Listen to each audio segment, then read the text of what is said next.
cy'insengero cyavuzweho byinshi cyagize gite, ariko niba abantu namwe ubwanyu mwajyaga ndani mu mizi y'ikibazo mukagisesengura, kwanza ntabwo numva impamvu insengero zigera aho zigomba kuba ikibazo, kandi banza biba mu banyafurika gusa, sinzi ko hari ahandi insengero zaba ikibazo. Banza ari naho bwa bushobozi butakariraga, bwa bundi bavugaga n'abadashakana, abantu bigiriye mu bintu biri aho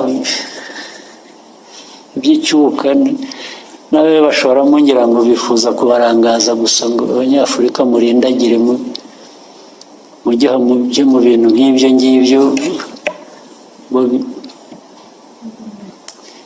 ariko reka ibyo mbe mberekeye aho ngaho bitaza kuvamo ibindi byinshi. Njye ku kibazo ubwacyo, ariko Imana igarutse ije nk'igisiga mu bintu igwiriye, ni urusengero ije kuzikinga kuko yashatse mu marira w'ubura. None se ubu niko biri? Ubu biracyari ukuragira umukumbi cyangwa muri bije z'amafaranga? Muri aha badiyakoni mwagiye muhangara gufata abahanuzi b'Imana, ninde wafata perezida wa repubulika akamucecekesha? Harya yagubwa neza? Mwibuke ko mwazaniye imivuma benshi ingo zanyu, ababakomokaho n'imiryango yanyu, muzi ko ari imikino. Bapantekote mwibuke ko hari amategeko twari dufite twagenderagaho, twubahaga Imana, kandi burya nta n'igihugu kitagira amategeko. Ngira ngo no mu muco wacu w'Abanyarwanda tugira kirazira, uzajya ubisanga mu ntara no mu turere, hari aho banditse ngo kirazira. Bene data, natwe ku bagenzi bajya mu ijuru twagiraga kirazira mu rwego rw'itorero, ariko uyu munsi wa none hari ibyagiye bizirurwa bitewe n'indamu n'ibyo abantu bagamije mwishe.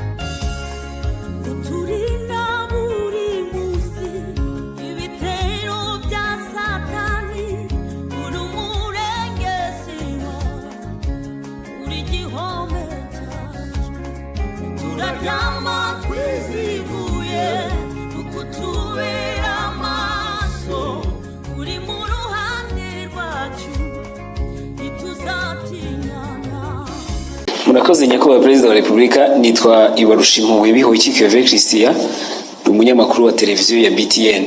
Ukwezi kwa karindwi umwaka ushize habayeho gahunda yo gufunga insengero zitarajujuje ibisabwa. Izo bitakundaga zirasenywa, ariko hari izindi zasabwe kugira ibyo zuzuza. Hashize amezi 6 bavuga yuko hari ibyo basabwe kuzuza, bagize bati mutubwirire umubyeyi yongera dutumeho za ntumwa zize zurebe ibyo twasabwe kuzuza ko twabikoze, twongere tube twafungurirwa. Ikindi, hari abasore n'abakobwa hano hanze hano tujya tuganira no ku mbuga nkoranyambaga, bavuga yuko gushaka cyangwa se kubaka ingo bigorana kubera ubushobozi n'ibindi babona bishobora kubatera ubwoba. Ndagira ngo muze kugira ubutumwa mu bagenera by'umwihariko ku buryo umuntu ashobora gutinda gushaka avuga ati ndi gushaka ubushobozi, ingaruka bishobora kubyagira ni ibihe? Murakoze nyakubahwa Perezida wa Repubulika. Muri uko gushaka ariko harimo n'ubushobozi, nabyo ni nko gushaka ubushobozi. Iyo ushaka bavuga ko hari igihe ubushobozi bugorana. Umusore ati sinakuzana utazicirwa n'inzara n'iwanjye, umukobwa ati nanjye singiye kuza kwicirwa inzara n'iw'abandi. Ariko se ko abantu bose koko barashonje kugeza aho ngaho, ko ari abahungu ari abakobwa? Reka tubanze icya mbere cy'insengero. Cy'insengero cyavuzweho byinshi cyagize gite, ariko niba abantu namwe ubwanyu mwajyaga ndani mu mizi y'ikibazo mukagisesengura, kwanza ntabwo numva impamvu insengero zigera aho zigomba kuba ikibazo, kandi ubanza biba mu banyafurika gusa, sinzi ko hari ahandi insengero zaba ikibazo. Ubanza ari naho bwa bushobozi butakariraga, bwa bundi bavugaga n'abadashakana, abantu bigiriye mu bintu biri aho by'icyuka, nawe bashoramo ngira ngo bifuza kubarangaza gusa ngo abanyafurika murindagire mujye mu bintu nk'ibyo ngibyo. Ariko reka ibyo mbe mberekeye aho ngaho bitaza kuvamo ibindi byinshi. Njye ku kibazo ubwacyo, hari insengero usibye ko ayo mateka yabyo ntashaka kuyatindaho ariko adasobanutse, ubundi ikintu icyo ari cyo cyose bijyanye nk'izo nsengero cyangwa ibindi bigira uburyo, bikwiye kugira uburyo bikurikiza kugira ngo bijyeho. Iyo bibayeho bibaho bite, bikora bite, ibyo ubundi abantu bashaka ibintu bitunganye mu bantu, mu gihugu, bakwiye kuba bibaza ibyo ngibyo.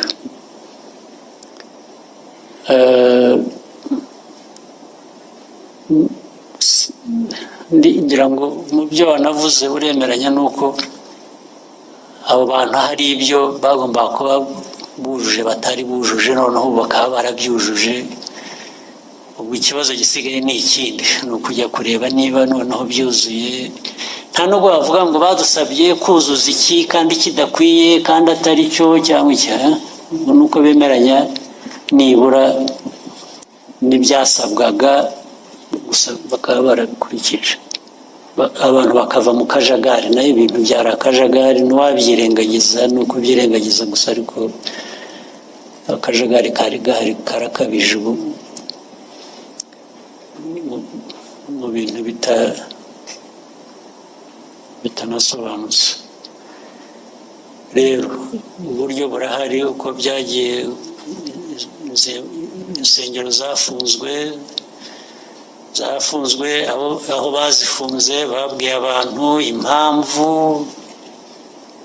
hari zitarafunzwe. Abo bantu nabo izo mpamvu bamwe wenda abandi ntibazemeye, ariko abandi hari benshi bazemeye. Muravuga ko hari abazujuje, ibyo ni byiza. Ubu gisigaye abazifunze bakwiriye gusubira inyuma bakareba niba kuko ibyo basabye abantu barabyujuje, kandi ikibazo ni iki. Ntabwo numva ari ikibazo kiremereye kidafite umuti, ahubwo abantu ni ugushyira mu bikorwa ibyo bakwiriye gukora. Ntabwo rero mbona ikibazo.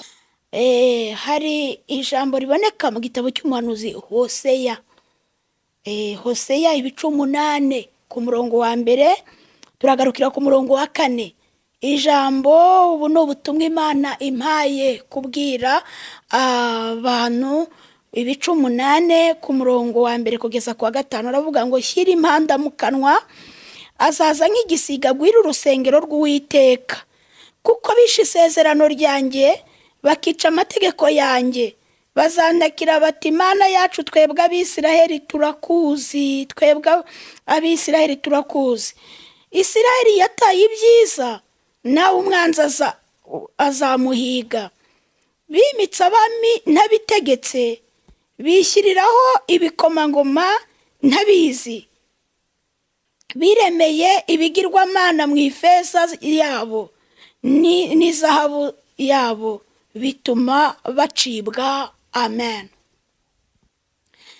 Ubu ni ubutumwa Imana yampaye gutangariza itorero, ngo shyira impanda mu kanwa, azaza nk'igisiga agwira urusengero rw'Uwiteka. Imana yambwiye ko igarutse ku itorero, kandi ije nk'igisiga. Iyo igisiga kije kikaza ku nzu yawe ntabwo kikumenyesha, kiza gitunguranye. N'Imana ni uko ije ije nk'igisiga itunguye itorero. Yigeze mu butumwa imbwira ko insengero zikinzwe, ntabwo yigeze imbwira yuko zakinguwe. Cyakoze muri ibi bihe yanganirije isanze mu nzozi, Imana imbwira ko ngo bafunguje imfunguzo z'icurano barazifungura. Imana irabareka ngo urebe ko wenda haraba impinduka. Rwose mwarakinguye murabizi, atese ubwo riziki ntiwari wavangiwe.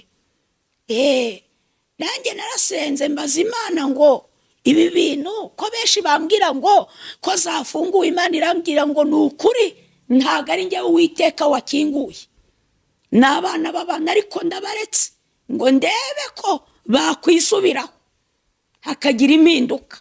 Ndaje nk'igisiga ngwira urusengero. Ko bw'ibyo Imana irambwira ngo uko yari yazikinze bwa mbere mukabasha kubona imfunguzo mukazicura mukongera mugakingura, Uwiteka ariyiziye.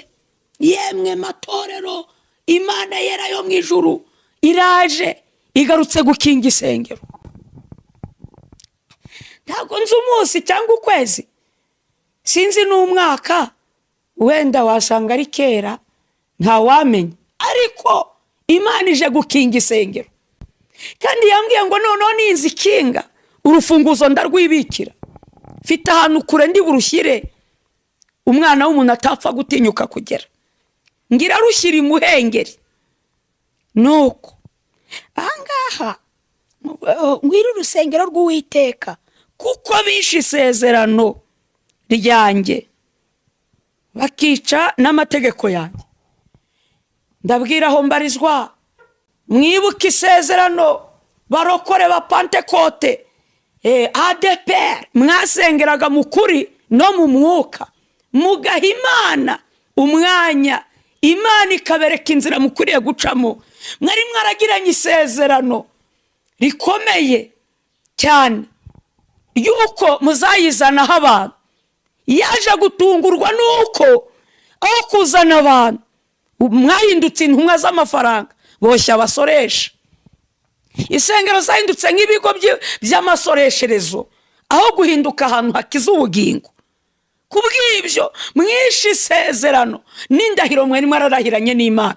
Bapasiteri, muribuka murahira Imana babimikisha amavuta yuko mutazanywa n'ibihembo, aho bazabashyira hose nta rubanza.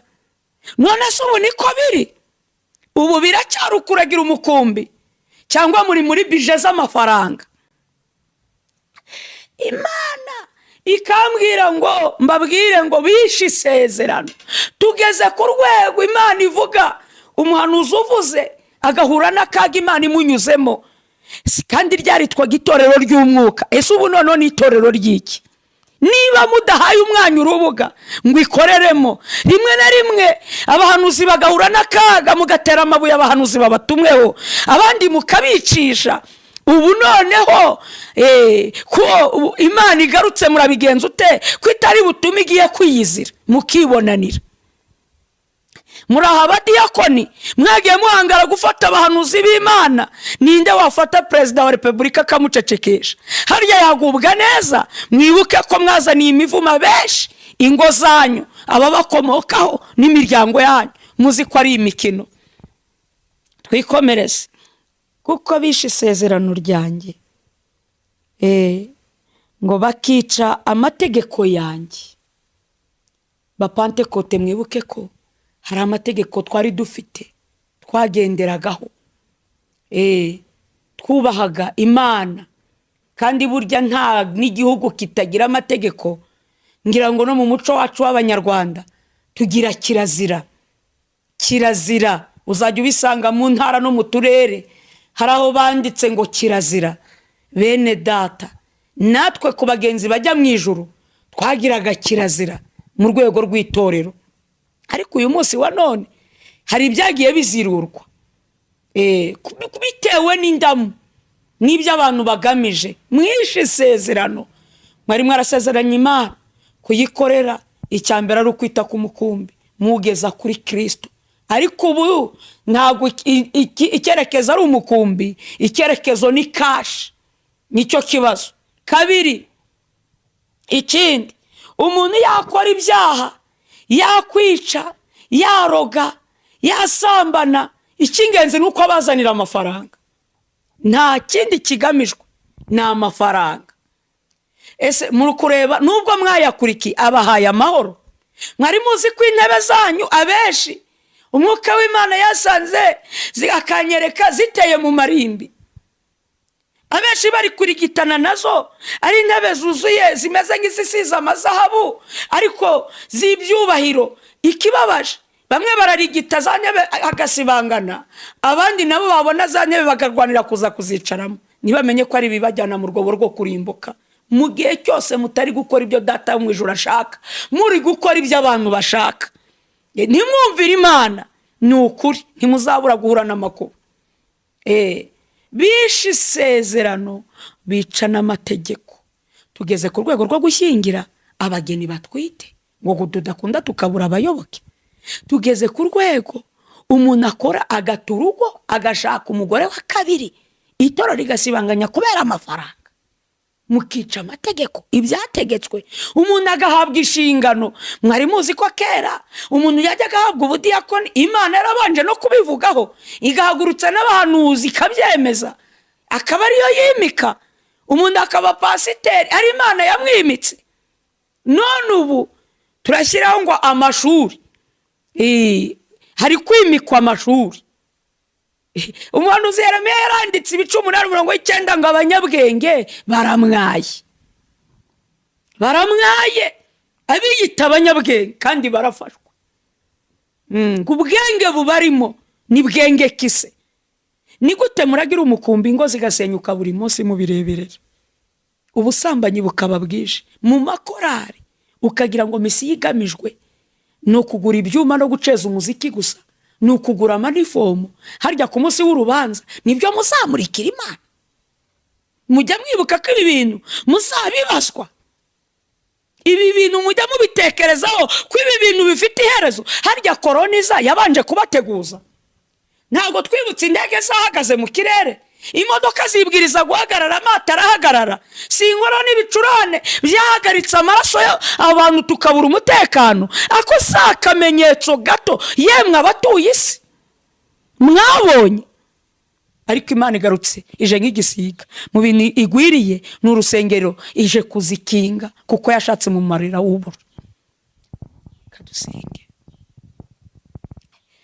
Ndaguhimbaje mucunguzi wanjye, ndakubashye mwami w'abantu. Niwe gitare gitangaza amahanga yose y'abari mu isi, niweho mbaraga zimira izindi, niwe bwugamo bwacu, niwe ntare yo mu muryango wa Yuda ukaba igishyitsi cyo kwa Dawidi. Izina ryawe ni iryera.